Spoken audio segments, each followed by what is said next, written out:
Shalom para pemirsa sekalian, senang sekali bertemu dalam diskusi Sekolah Sabat yang dipersembahkan oleh Gereja Masehi Advent Hari ke-7 Uni Indonesia Kawasan Barat. Bangun, telah tiba saat penghakimannya. Itulah topik utama yang akan kita pelajari dalam pelajaran ke-6 ini dengan judul besar Saat Penghakimannya. Untuk berdiskusi bersama, kita kehadiran Pendeta Sony Situmorang, Direktur Komunikasi Uni Indonesia Kawasan Barat, dan juga Pendeta Rudi Anjaya Purba, Direktur Komunikasi Daerah Sumatera Kawasan Utara. Shalom Bapak Pendeta sekalian. Shalom pemirsa, Tuhan berkati. Terima kasih untuk kehadirannya kembali dalam pelajaran yang ke-6 ini. Kita masih akan membahas mengenai pekabaran malaikat yang pertama. Karena tidak habis-habis, kita akan lebih mendetail lagi, membahas satu persatu mengenai isi dari Wahyu 14 ayat 7. Tetapi sebelumnya kami akan menghargai terlebih dahulu salam dari para pemirsa yang telah masuk. Ini ada salam hangat, terima kasih katanya karena pelajaran minggu lalu sudah sangat jelas disampaikan dari Ibu Meti Mondigir, Jarod Krismartono, Linda Noya di Saparua Maluku, Gleine Tambuwun maksud saya, Jack Leo, Yuli Siahaan, Cica Ringkuangan dari Jemaat Panasen Kakas di Sulawesi Utara, dan juga Situmorang SF. Untuk salam hangat dari para pemirsa, Pendeta Rudi Anjaya Purba ada salam balik untuk mereka sekalian. Salam pemirsa yang setia selalu mendengarkan pelajaran Sekolah Sabat ini, kiranya selalu menguatkan kita dan mempersiapkan kita bagi kedatangan Tuhan yang kedua kali. Terima kasih. Amin, itu semua adalah harapan kita bersama. Dan bagi Pendeta Sony Situmorang ada balasan dari Ibu Nita Manangka di Manado, Sulawesi Utara yang kita sempat mention namanya. Katanya terima kasih Pendeta Sony Situmorang untuk kesempatan boleh bertemu, sharing, dan berdoa. Next time boleh bagi berkat di jemaat kami. Kiranya pelajaran Sekolah Sabat yang didiskusikan setiap minggu terus menjadi berkat bagi umat-umat Tuhan yang menyaksikan lewat media. Tuhan Yesus memberkati. Ada salam balik dari Pendeta, silakan. Baik, Ibu Manangka, terima kasih dan juga salam buat jemaat. Next time kita ke sana. Minggu ini kami sedang berada di Papua untuk Paskah Nasional, tapi yang pasti kita akan sama-sama bersedia menunggu tradisi yang kedua kali. Salam buat yang lain. Terima kasih. Amin, terima kasih. Jadi para pemirsa jangan segan-segan untuk menyapa kami, karena kami harapkan untuk menyapa kembali dan semoga bisa bertemu secara fisik ya, langsung muka dengan muka. Baik, saya akan membacakan ayat inti dari pelajaran ini dan nanti Pendeta Rudi Anjaya Purba akan membuka kita dalam doa. Roma 13 ayat 11 dan 12. Hal ini harus kamu lakukan karena kamu mengetahui keadaan waktu sekarang, yaitu bahwa saatnya telah tiba bagi kamu untuk bangun dari tidur. Sebab sekarang keselamatan sudah lebih dekat bagi kita daripada waktu kita menjadi percaya. Hari sudah jauh malam, telah hampir siang. Silakan Pendeta Purba. Baik, para pemirsa, mari kita berdoa supaya Tuhan menuntun kita dalam belajar firman Tuhan pada saat ini. Kita berdoa. Tuhan Allah yang Maha Kuasa, pencipta langit dan bumi beserta segala isinya, kembali kami Tuhan belajar firman Tuhan mengenai saatnya penghakiman. Dalam pemahaman kami yang terbatas, biarlah Roh Kudus-Mu menuntun, memberikan kami pengertian supaya pelajaran ini boleh menguatkan kami dan mempersiapkan kami bagi kedatangan-Mu yang kedua kali, dan kami boleh memiliki pengharapan yang pasti oleh karena kasih keselamatan yang Kau berikan kepada kami. Tuhan memberkati para pemirsa semua dimanapun, biarlah sukacita dari sorga menjadi bahagian mereka semua. Di dalam nama Yesus Kristus kami berdoa. Amin. Amin, terima kasih Pendeta Purba. Dan ajakan saya untuk mengawali pelajaran kali ini, karena boleh dibilang pelajaran ini sangat teknis. Akan lebih bagus lagi kita ditemani oleh buku pelajaran Sekolah Sabat kita, apakah itu dalam bentuk buku ataupun online, dan juga Alkitab, dan juga dipelajari dari hari ke hari. Karena kalau misalnya di kebut gitu ya, hari Jumat malam mungkin akan membuat kita pusing gitu ya. Tapi juga kalau ada bantuan visual itu akan lebih baik lagi, karena kita akan bahas lebih banyak dari buku Wahyu 14 dan juga Daniel 8 dan 9. Kita langsung masuk ke hari Minggu dengan judul Pembersihan Tempat Kudus. Nah, Pendeta Purba, kita lagi berbicara mengenai penghakiman, tapi apa hubungannya dengan pembersihan tempat kudus kalau kita akan pasangkan dengan Daniel 8? Silakan Pendeta Purba. Baik, pemirsa yang diberkati oleh Tuhan, terima kasih Ivy. Apakah hubungan pembersihan dengan penghakiman? Dalam kehidupan bangsa Israel di zaman perjanjian lama, setiap orang yang berdosa itu mereka harus bawa domba, ya, setiap hari korban pagi dan korban petang. Tapi ada juga namanya sekali setahun, yaitu hari pendamaian atau Grafirat. Jadi pendamaian inilah berhubungan dengan penghakiman, di mana dosa-dosa akan diampuni, akan dihapuskan. Jadi penghakiman juga di sini berhubungan pembersihan, ya, di mana semua manusia yang berdosa suatu saat mereka akan dihakimi, dan penghakiman ini berlaku untuk semua manusia. Terima kasih, Ivy. Yes, sudah jelas sekali Pendeta, terima kasih. Jadi ini dihubungkan dengan peribadatan di Ka'bah pada bangsa Israel gitu ya. Dan disitulah ada hubungannya penghakiman dengan pembersihan tempat kudus. Pendeta Sony Situmorang boleh tolong tambahkan bagaimana pembersihan tempat kudus ini kemudian dalam Daniel 8 ada di dalam konsep 2300 petang dan pagi. Silakan Pendeta. Baik, terima kasih para pemirsa sekalian. Benar, tadi dikatakan bahwa pembersihan tempat kudus ini sangat berhubungan dengan nubuatan 2300 petang dan pagi yang tertulis dalam Daniel pasal 8. Nanti pelajaran hari Senin kita akan melihat bagaimana Daniel bingung. Bahkan di pelajaran ini dikatakan Daniel pingsan dan berseru dan tercengang-cengang karena dia tidak memahami. Karena ini sangat berhubungan dengan buku Wahyu, ya, Wahyu pasal 14 ayat 7 mengenai apa? Mengenai pembersihan, mengenai penghakiman. Lalu ketika kita bicara 2300 tahun pagi, maka kita harus melihat kenapa sampai hanya buku Daniel dalam perjanjian lama yang menyinggung ini. Dan untuk lebih jelas, mungkin Ivy bisa baca paragraf terakhir. Ya. Hari Minggu.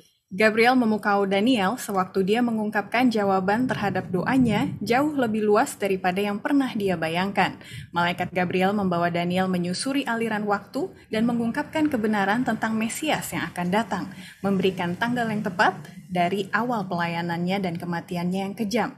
Peristiwa-peristiwa yang terkait langsung dengan pembersihan tempat kudus dalam Daniel 8. Dengan kata lain, kematian Kristus dan penghakiman itu sangat berkaitan. Perhatikan kalimat terakhir, kematian Kristus dan penghakiman saat berkaitan, dan untuk sampai kepada penghakiman tersebut ada pembersihan tempat kudus, dan itu sangat berhubungan dengan ayat hafalan kita yang mengatakan bangun dari tidur, sebab sekarang keselamatan sudah jauh lebih dekat bagi kita pada waktu kita menjadi percaya. Dan nanti kita akan coba lihat kapan dimulai awal 2300 petang dan pagi, apa yang menandainya, kemudian sudah sampai di mana kita saat ini. Namun yang perlu kita ingat adalah bahwa waktunya sudah sangat dekat dan kematian Yesus merupakan center atau pusat dari pekabaran ini. Di mana karena kematiannya lah maka kita dilayakkan untuk menerima kasih karunia itu, dan pembersihan tempat kudus itu merupakan bagian dari sejarah yang sudah terjadi dan sedang terjadi. Bahkan kalau kita tadi baca yang dibaca oleh Ivy dikatakan ini diinformasikan pada Daniel mengenai aliran waktu untuk mengungkapkan apa, kapan waktunya. Intinya sudah sangat dekat. Jadi pembersihan tempat kudus sangat berhubungan dengan penghakiman dan sangat related dengan kedatangan Kristus.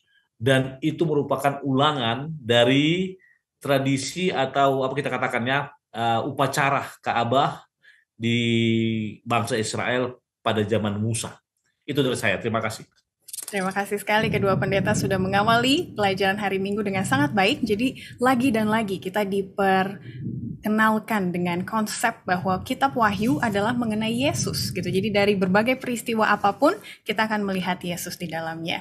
Dan bagi pemirsa yang merindukan informasi lebih lanjut mengenai bagaimana Wahyu, kitab Wahyu dan juga kitab Daniel itu sejajar, bisa saksikan pelajaran minggu lalu, tepatnya di hari Selasa untuk tanggal 25 April.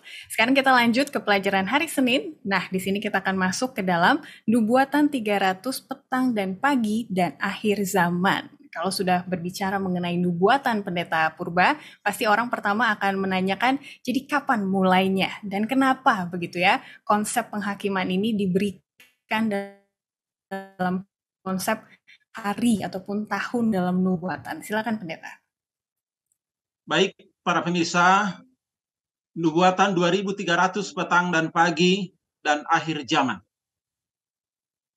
2300 petang dan pagi ini adalah satu nubuatan panjang, satu garis perjalanan sejarah bagaimana Tuhan telah menubuatkan apa yang sedang terjadi dan akan terjadi. Jadi dalam 2300 petang dan pagi ini, dalam nubuatan, satu hari itu sama dengan satu tahun. Jadi 2300 petang dan pagi itu sama dengan 2300 tahun. Kalau kita baca dalam buku Daniel ini adalah satu peristiwa di mana diawali dengan pembersihan bait suci, pembangunan bait suci kembali, dan kembalinya bangsa Israel ke Yerusalem. Dalam pelajaran kita di sini, di mana dari segi waktu, bahwa kita sedang berada di masa penghakiman. Ya, sesuai dengan nubuatan, kita sedang berada di masa penghakiman, yaitu pra-advent atau penghakiman sebelum kedatangan Yesus yang kedua kali. Terima kasih, Ivy. Yes, terima kasih pendeta sudah membahas di mana kita sekarang gitu ya dalam 2300 petang dan pagi, dan ternyata ini sedang berlangsung para pemirsa sebelum kedatangan Yesus yang kedua kali. Pendeta Sony Situmorang, boleh tolong tambahkan pendeta, banyak orang hilang gitu ya dalam menafsirkan nubuatan ini tuh hitungannya seperti apa sih atau peristiwanya seperti apa sih, tapi apa yang membuat kita kembali lagi ke intinya gitu. Jangan sampai lose focus gitu ya. Pendeta ada tambahan untuk hal ini? Baik, terima kasih. Nah, ketika kita bicara 2300 tahun pagi, kita tidak akan lupa buku Daniel dan buku Wahyu. Kita juga tidak lupa, saya tidak tahu kenapa penulis pelajaran langsung lompat mengarah kepada penglihatan dalam 2300 kepada konsep tanduk kecil, di mana Mark Finney mulai dari paragraf kedua dan dari pasal 8. Namun intinya, ketika saudara baca 2300 tahun pagi, ini merupakan satu timeline waktu yang Tuhan berikan kepada umatnya agar umatnya bersedia. Karena perlu kita ingat juga bahwa pekan ini atau kuartal ini kita belum mempelajari mengenai pekabaran 3 malaikat, di mana salah satu pekabarannya adalah takutlah akan Allah dan muliakanlah Dia karena telah tiba saat penghakimannya. Itu minggu lalu. Dan 2300 tahun pagi di sini dimulai dengan dalil pasal 8. Pembahasan di sini ya, walaupun sebenarnya kalau kita lihat sejarah, maka itu akan dimulai dari tahun 457 yang merupakan 7 minggu dan berakhir tahun 1844. Oke, namun ada yang perlu kita ingat bahwa ada 7 kali 7 minggu ya, 7 jadi itu 494 tahun ya, 7 kali 7 minggu, dan itu kan dibahas secara jelas. Saya rindu kita akan bikin bagannya nanti, namun intinya adalah, mungkin Ivy bisa baca paragraf ketiga, Ivy. Oke.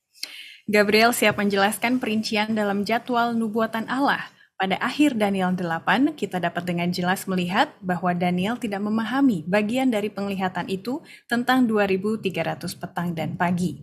Bagian sebelumnya tentang domba jantan, kambing, dan tanduk kecil, itu semuanya telah dijelaskan, bahkan dengan 2 kekuasaan pertama yang langsung diidentifikasi dengan namanya.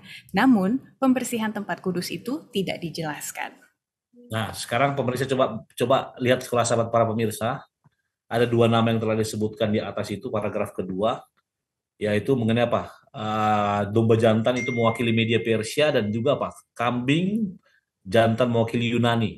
Dan itu juga merupakan sangat paralel dengan Daniel pasal 2, bahwa mereka pun menjadi kerajaan yang dilambangkan dengan dada dan perut ya setelah Babylon. Dan nantinya itu kenapa ada mereka, dan oknum ketiga yang disinggung mengenai tanduk kecil. Tanduk kecil ini Roma, namun saya tidak akan katakan karena ini umum saudaraku. Hanya intinya pasal ini merupakan jawaban Allah, atau Ivy boleh baca paragraf kedua bagian B dari klimaks bagian bawah, Ivy. Oke. Pembersihan tempat kudus dalam Daniel 8 ayat 14, klimaks dari pasal ini adalah jawaban Allah terhadap tantangan kuasa duniawi dan agama yang telah berusaha untuk merebut otoritas Allah. Itu adalah bagian dari solusi ilahi Allah untuk masalah dosa. Jadi ingat, dimulai 457, berakhir 1844, oke?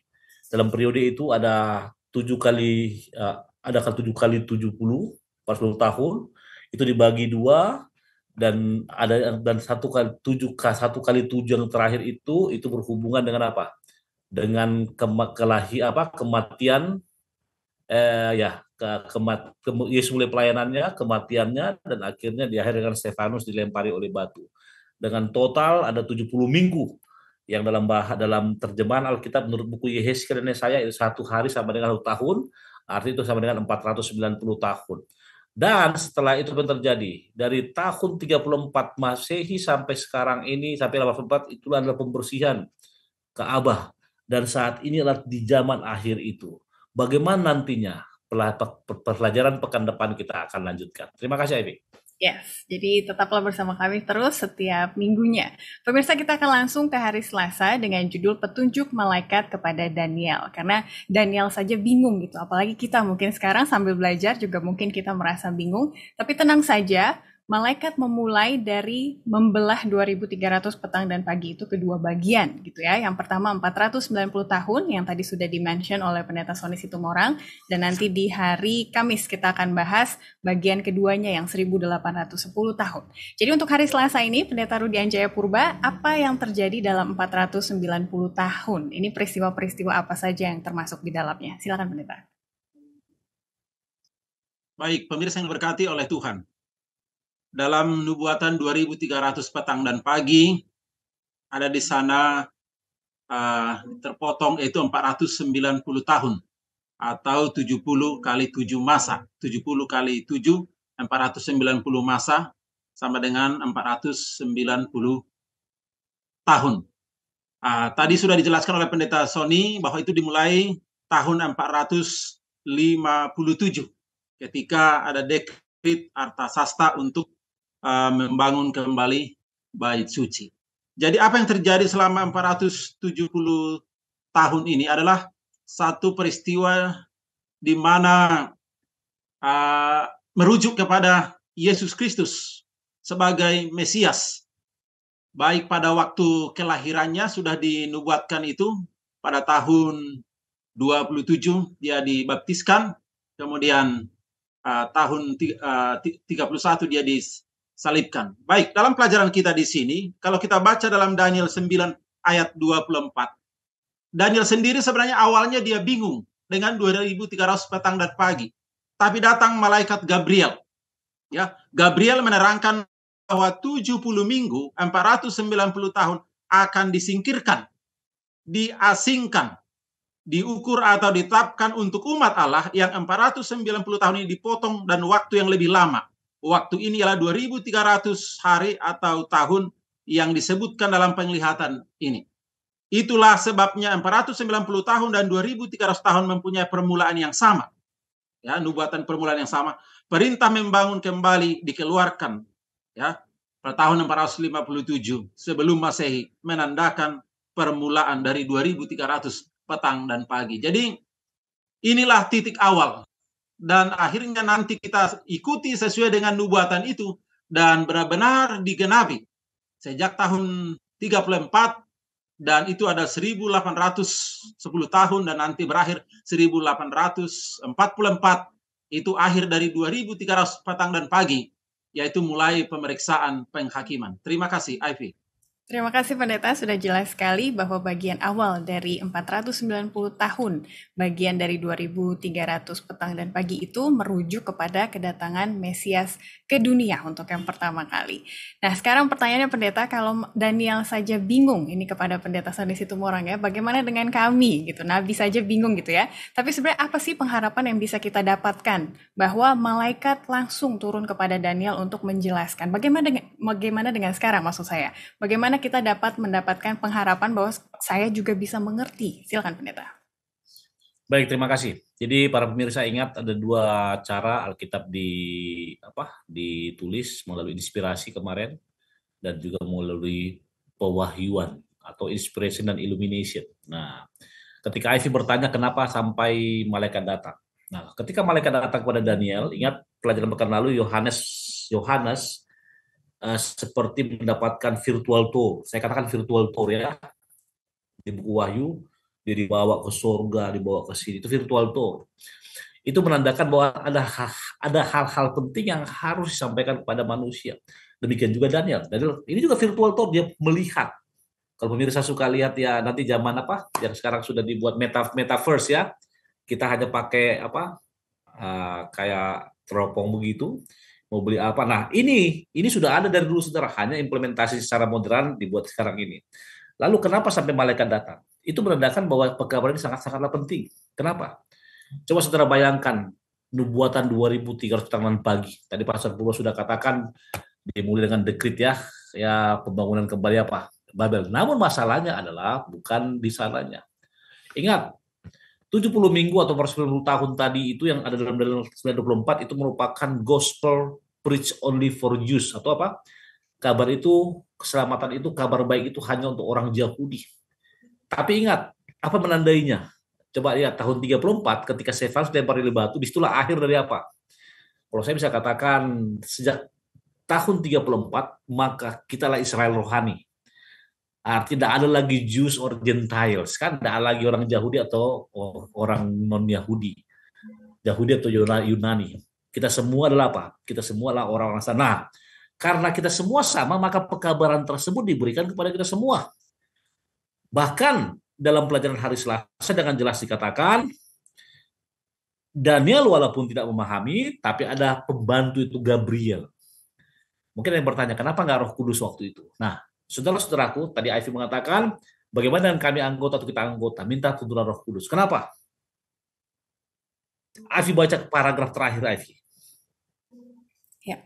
Gabriel memberitahu Daniel bahwa 490 tahun dipotong. Arti harfiah dari kata Ibrani catak kadang-kadang diterjemahkan ditetapkan.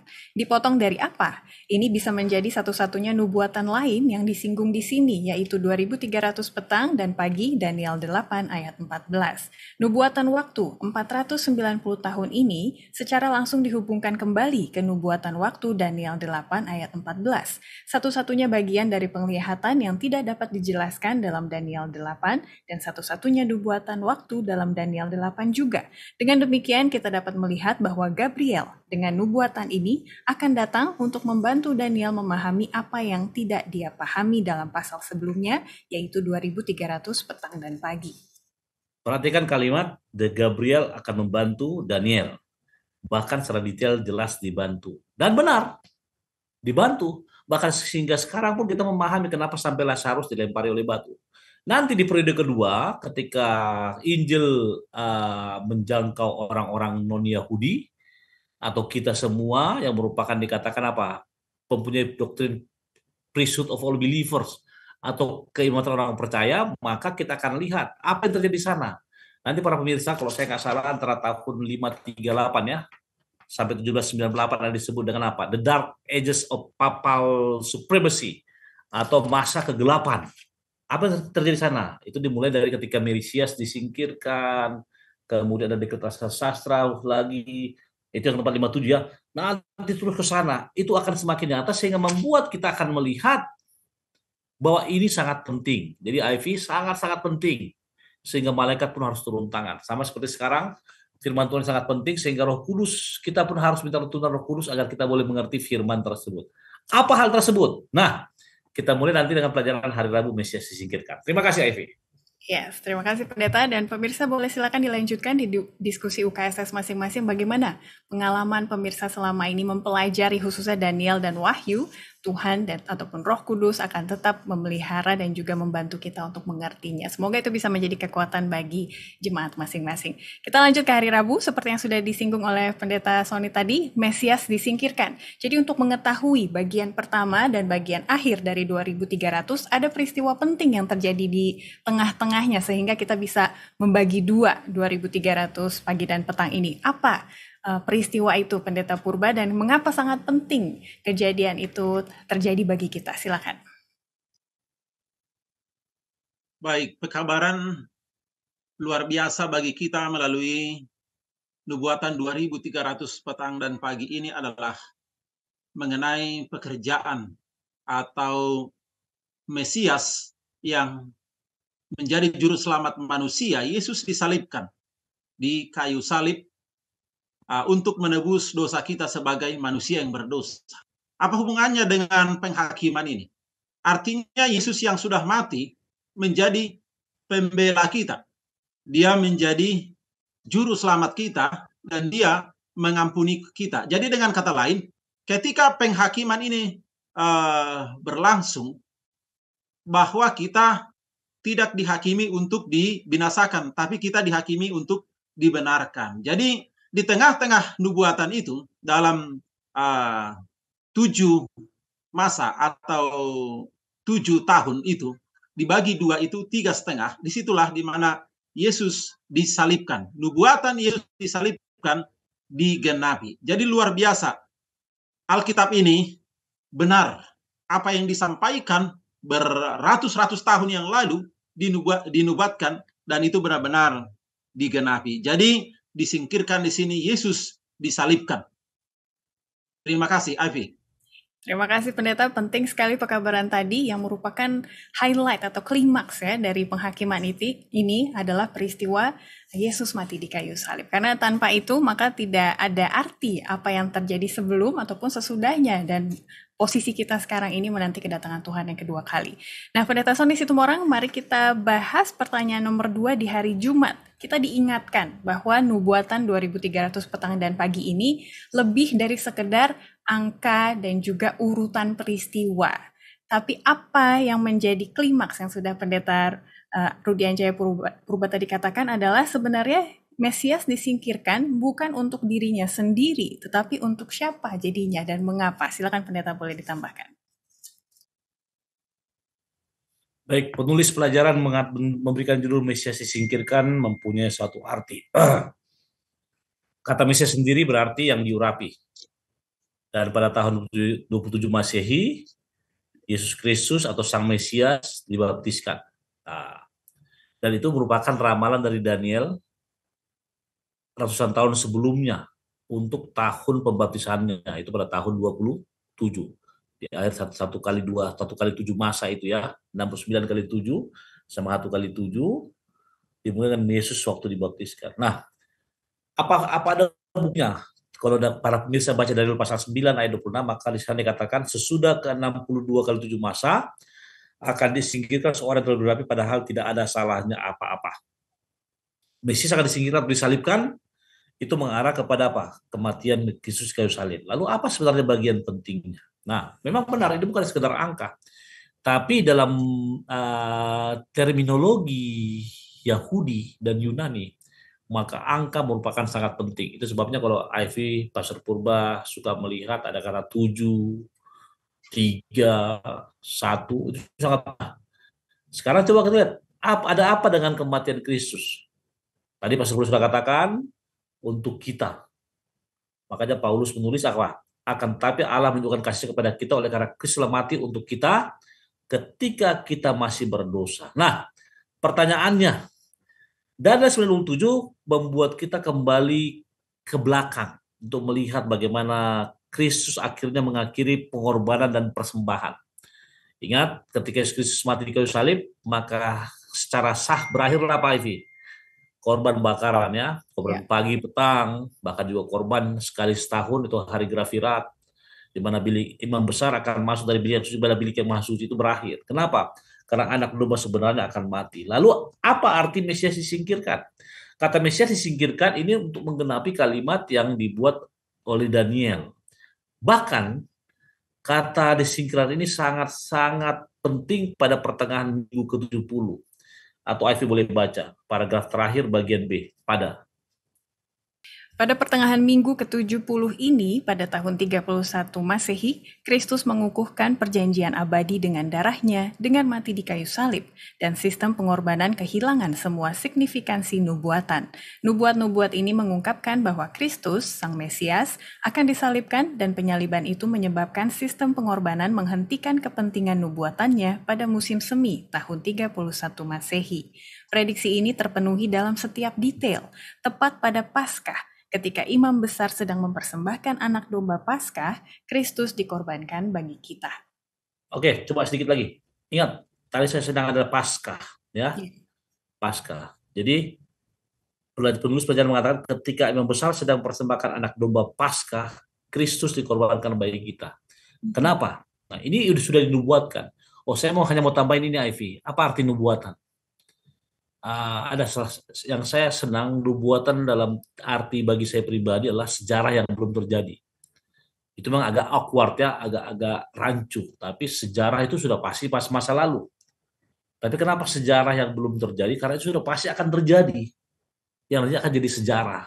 Itu sebabnya ketika Daniel pasal 2, Daniel pasal 3, pasal 7, pasal 9, bahkan Wahyu pasal 14 menceritakan mengenai akhir zaman, yakinlah itu akan terjadi. Dan semuanya ini merupakan bagian dari timeline tersebut, di mana kita tidak hanya fokus pada timelinenya, tapi kita fokus kepada how atau bagaimana kita persiapkan diri kita untuk apa? Menjalani ini. Terima kasih, Ivy. Yes, amin sekali pendeta. Jadi pemirsa jangan lupa bahwa semuanya ini kita pelajari untuk mendekatkan hubungan kita kepada Sang Juru Selamat gitu ya. Itulah inti dari kematiannya dia di kayu salib. Pendeta Ruda Jayapurba, kita masuk ke hari Kamis dengan judul tahun 1844 yang merupakan akhir dari bagian kedua dari nubuatan 2300 petang dan pagi itu yang berjalan selama 1810 tahun. Boleh pendeta gambarkan di sini apa yang terjadi di bagian akhir, yaitu selama 1810 tahun tersebut. Silakan. Baik, pemirsa yang diberkati oleh Tuhan. Tahun 1844 ini adalah akhir daripada nubuatan 2300 petang dan pagi. Ya, kita sudah membahas tadi bagaimana awalnya 457 sebelum Masehi dan berakhir tahun 1844 sesudah Masehi. Itulah 2300 petang dan pagi. Ada apa di tahun 1844 atau akhir dari 2300 petang dan pagi itu? Ini ada satu peristiwa yang sangat penting kita pahami, yaitu tahun 1844, kalau kita baca dalam Daniel 8 ayat 14, maka ia menjawab, sampai lewat 2300 petang dan pagi, lalu tempat kudus itu dipulihkan dalam keadaan yang wajar. Tempat kudus yang mana? Bukan yang di dunia ini lagi, tapi di sorga. Jadi tahun 1844 Kristus masuk ke dalam bilik yang maha suci di Ka'bah surga. Sebagaimana Yesus sebagai imam besar kita yang memasuki bilik yang maha suci dalam Ka'bah dunia, ya ada imam. Tapi di sorga ada imam besar Yesus. Kalau di dunia itu pada waktu hari pendamaian atau hari Grafirat. Jadi saat itu tidak ada dosa di dalam surga, tapi pekerjaan penghakiman harus dilaksanakan sesuai dengan catatan dalam Pengkhotbah pasal 12 ayat 14 dan Wahyu 20 ayat 12. Jadi disinilah mulai pemeriksaan penghakiman. Yesus berpindah dari bilik suci ke bilik maha suci. Semua akan diperiksa, tidak ada yang terlepas, ya. Semua akan dihakimi masing-masing sesuai dengan perbuatan kita. Jadi pada saat ini pemirsa yang diberkahi Tuhan, Yesus menyatakan di mana semua orang memberikan pertanggungjawaban. Kalau kita baca dalam Matius 12 ayat 36. Jadi Dengan kata lain, sekarang kita ini berada di tahun 2023. Sudah berlangsung pemeriksaan penghakiman ini, dan Yesus berada di bilik yang maha suci, membuka kitab-kitab, ya, kitab catatan dosa setiap perbuatan manusia. Tapi kabar baiknya, Yesus menjadi pembela kita. Terima kasih, Abi. Amin. Dari kata kabar baik tadi, ini saya akan lanjutkan ke pertanyaan berikutnya Pendeta Sony Situmorang, karena kita sudah belajar ya minggu lalu bahwa penghakiman ini merupakan sebuah kabar baik. Dan dari nubuatan 2300 petang dan pagi, kita tahu bagaimana kabar baiknya karena Yesus telah mati bagi kita. Boleh kembali lagi Pendeta tekankan bagaimana ini semua berlanjut dan semuanya ini adalah merupakan kabar baik bagi kita. Baik, oke, terima kasih. Pekan lalu kita telah mempelajari bagaimana pentingnya masa penghakiman. Dan bahkan penghakiman dikatakan sebagai kabar baik, oleh karena itu merupakan akhir dari suatu era, itu era dosa, di mana semua dunia akan dibersihkan. Nah, ketika era dosa akan berakhir, apa yang akan terjadi? Maka muncul era dunia baru, kehidupan yang baru. Bahkan dikatakan saking pentingnya masa penghakiman, maka di sana dibutuhkan apa? Belas kasihan Tuhan.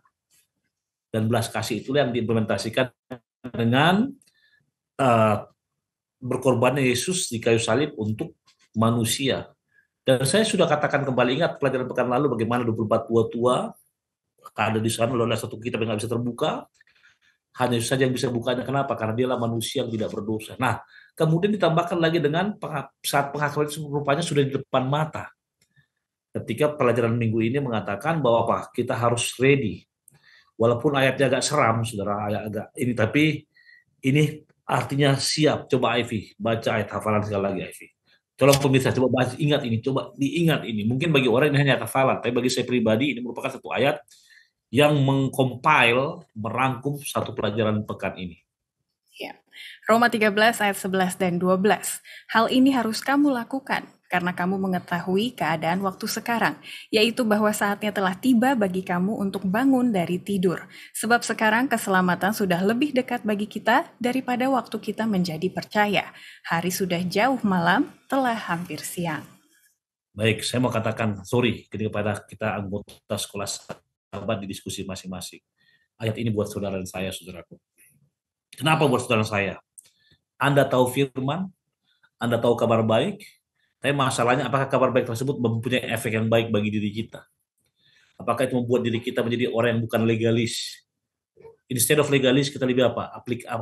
Jadi aplikator, ya, aplikator, atau istilahnya bisa kita katakan sebagai messenger atau pribadi yang mempraktekannya. Tadi katakan Abi apa? Karena kamu mengetahui, maka kamu harus bangun. Karena keselamatan sudah jauh lebih dekat. Nah, itu sangat berhubungan dengan 1844. Kenapa sampai ada dibuat satu bantalan 1844? 1844 itu merupakan akhir apa? Dari 2300 tangan pagi. Dan kalau saudara cek nanti di kalau ada foto saudara, maka sejak saat itu hari penghakiman, start of judgment dimulai. Dan ada kalimat terakhir yang saya sangat senang, yang mungkin Ivy boleh baca, paragraf terakhir hari Kamis. Silakan Ivy. Bangsa Israel harus menyengsarakan jiwa mereka. Ungkapan ini mengindikasikan bahwa mereka harus merendahkan hati mereka sendiri dan memeriksa hati mereka, mengakui dosa-dosa mereka, bertobat, dan meminta Allah untuk membersihkan mereka sewaktu imam besar sedang membersihkan tempat kudus duniawi. Bangsa Israel itu bukan Israel kuno. Ya. Itulah Anda dan saya, saudaraku. Di mana katakan apa? Kita harus sampai katakan merendahkan hati. Kemudian apa?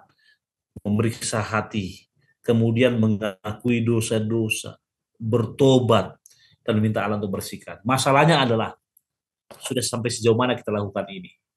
Ingat, saya selalu katakan, inti dari pekabaran pekan ini ayat hafalan, dan juga apa? Saya tambahkan perumpamaan 10 anak darah itu. 10-nya melakukan hal yang terlihat benar, terlihat sama, tapi hanya 50% atau 5 orang yang masuk surga.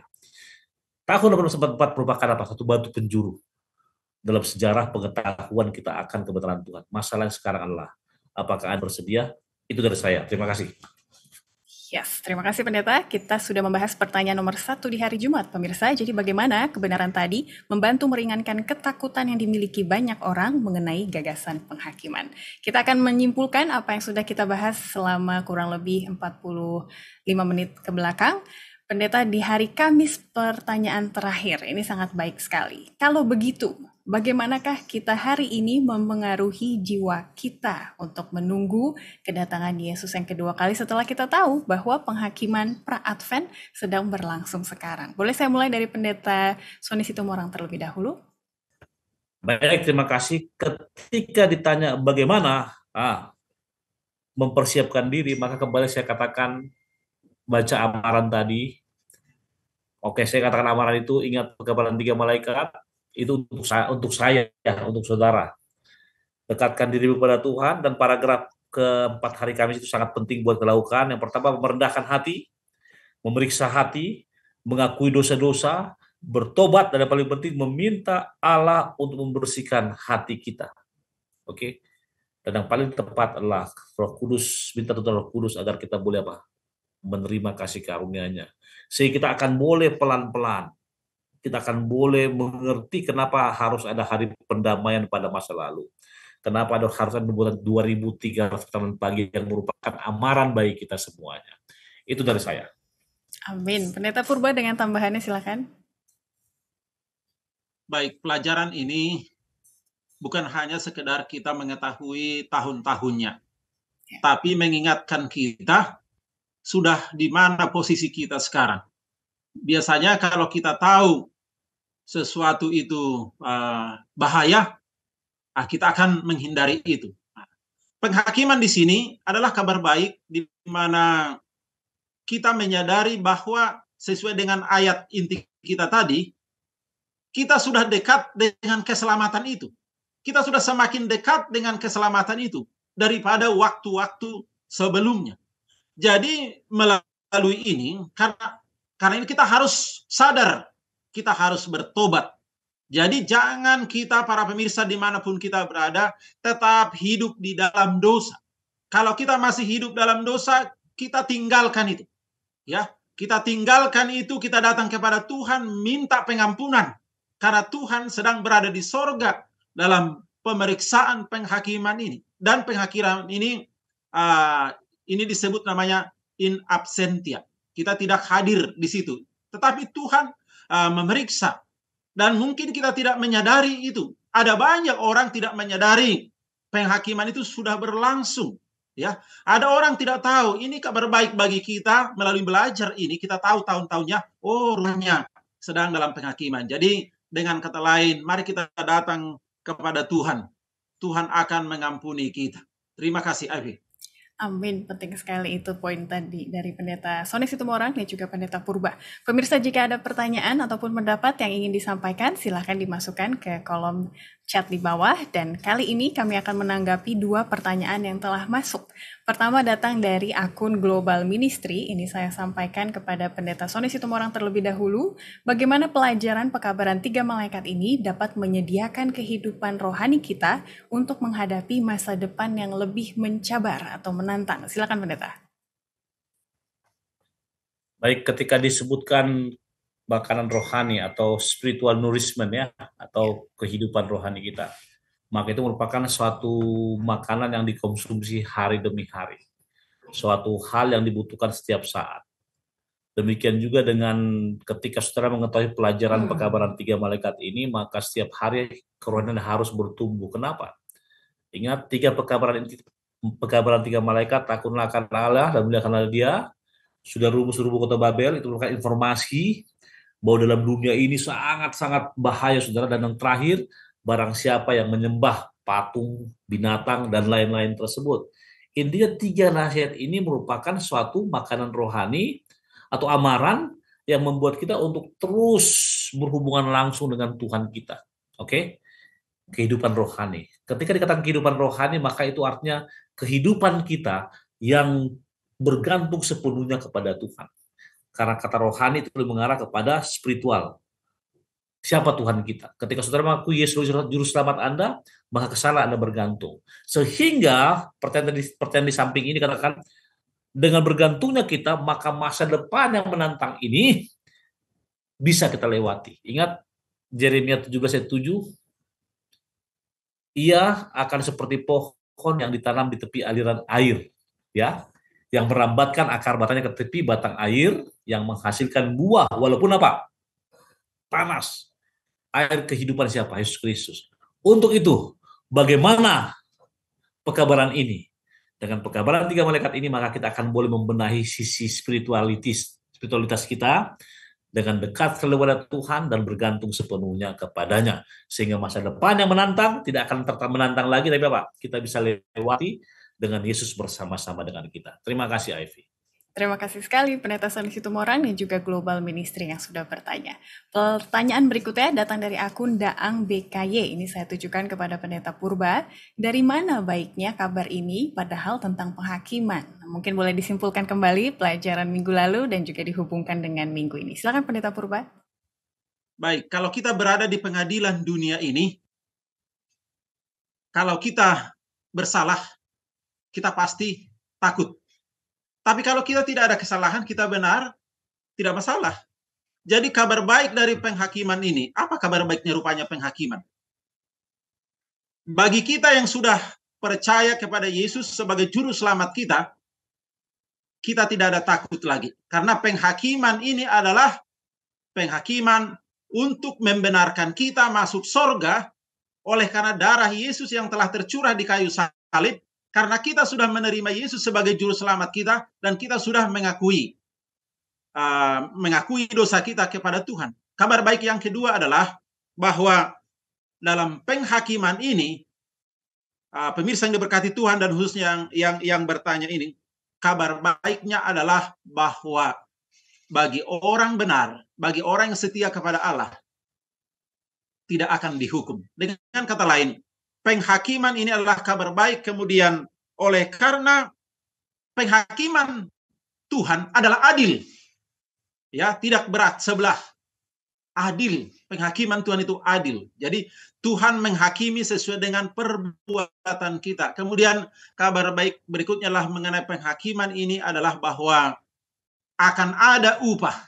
Siapa yang benar-benar setia menuruti perintah kepada Allah akan diselamatkan, akan memperoleh hidup yang kekal. Tapi siapa yang siapa yang tidak bertobat akan dihukum, akan dibinasakan. Walaupun kadang kita lihat sekarang banyak orang jahat seperti hidupnya tidak ada apa-apa, tapi kita menyadari suatu saat akan ada perbedaan. Mereka yang menurut dengan mereka yang tidak menurut. Jadi sukacita yang luar biasa adalah Yesus sudah dihukum di kayu salib. Ya, sudah disalibkan. Yang seharusnya kita harus disalibkan oleh karena dosa dan pelanggaran kita. Itulah kabar baiknya. Semoga ini menjadi pengharapan bagi kita semua dan khususnya bagi yang bertanya. Terima kasih, Ivy. Terima kasih juga Pendeta Purba dan juga Bapak Daang BKY yang sudah menanyakan pertanyaannya. Baiklah, di akhir dari episode kali ini saya minta kembali Pendeta Sony Situmorang untuk mendoakan para pemirsa kita. Mari kita berdoa. Bapa Semawi, terima kasih Tuhan karena berkat-Mu, terima kasih karena pengasihan-Mu, kami boleh mempelajari firman Tuhan dari pelajaran sekolah Sabat pekan ini.